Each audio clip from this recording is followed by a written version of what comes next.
Alhamdulillah hari ini keputusan penuh CAS diumum untuk pemain warisan Harimau Malaya.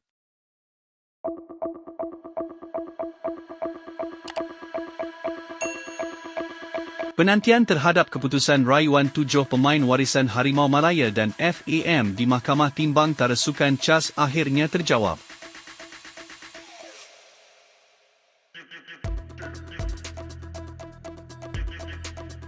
Setiausaha Agong FAM Datuk Nor Azman Rahman ketika dihubungi bernama berkata secara ringkas bahawa satu kenyataan akan dikeluarkan hari ini berhubung prosiding berkenaan.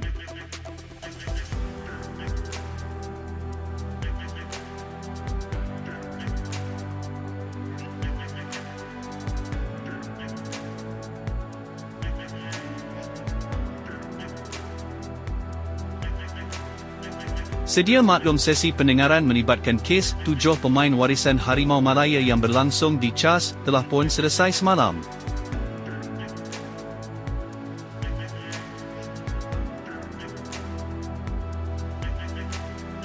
Walau bagaimanapun keputusan akhir dijangka diumumkan pada minggu depan apabila panel memerlukan masa tambahan untuk membuat pertimbangan.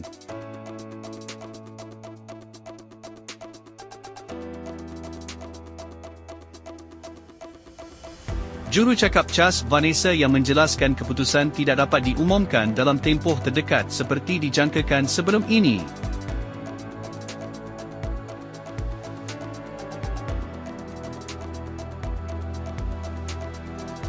Menurut beliau selepas keputusan awal diumumkan, alasan penuh penghakiman akan disediakan dan diserahkan kepada pihak terlibat pada 1 tarikh kemudian.